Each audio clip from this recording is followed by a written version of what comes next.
administrer, c'est qu'il y a 5 personnes là qui sont hostiles, qui ne peuvent rien partager. Moi, je suis toujours favorable à laisser les gens parler. Et puis, quand on entend quelqu'un dire qu'en 37 ans, Paul Biya n'a rien fait, moi, j'appelle ça de la mauvaise foi. Moi, je leur dirai ce qu'il a fait. Je leur parlerai de l'économie du Cameroun parce qu'ils ne savent pas. Quand Paul Biya arrive, il y a une seule université à Yaoundé. Une seule. Quand tu vas à l'université, tu vas à Yaoundé, en Guakelé. Maintenant, il y en a partout. Ce n'est qu'un exemple. Le véritable problème des Camerounais, aujourd'hui, le problème même que tous les Africains rencontrent, c'est-à-dire qu'à la sortie des indépendances, quand on va prendre le pouvoir, l'homme africain pense que c'est l'occasion de manger sans rien faire. Ça a une première mentalité qu'il faut enlever. C'est qu'ils réfléchissent tous comme ça. Quand ils parlent comme si un pays n'existe que par les routes et les hôpitaux. Alors que c'est pas ça. Les routes et les hôpitaux, c'est la quote-part que les contribuables payent à l'État pour pouvoir faire des infrastructures qui sont dites publiques. Et pour payer les impôts, il faut des contribuables, des gens qui travaillent, des gens qui créent de la plus-value. Or, quand on veut vraiment parler du problème du Cameroun, il n'est pas dans les routes et les hôpitaux. Ceci étant, il n'en reste pas moins que le développement de tout pays, que ce soit, passe par la production. On est radical pour la lutte contre les détournements parce que les gens détournent l'argent public. Personne ne parle du socle d'un pays, c'est-à-dire la production.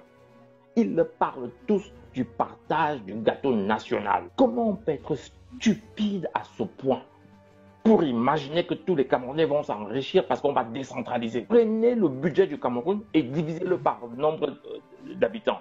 Supposons que le partage soit équitable. Quand je vois des intellectuels sur des chaînes publiques venir dire il faut partager équitablement le gâteau national, aucun ne vient dire écoutez, le problème du Cameroun, c'est que nous ne produisons pas assez. L'argent ne circule au Cameroun que quand on a vendu à l'extérieur. C'est le système franc CFA.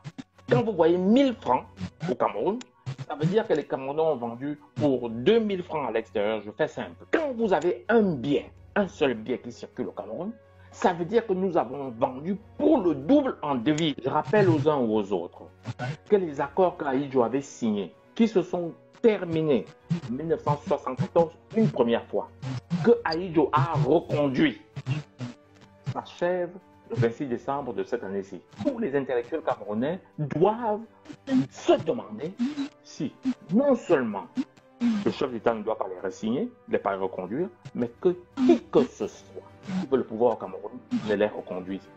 Voilà des sujets intellectuels sur la table. Et je vois des crétins me parler de partager le gâteau national. On partage un gâteau qu'on a. Nous avons une classe d'intellectuels d'un crétinisme inimaginable.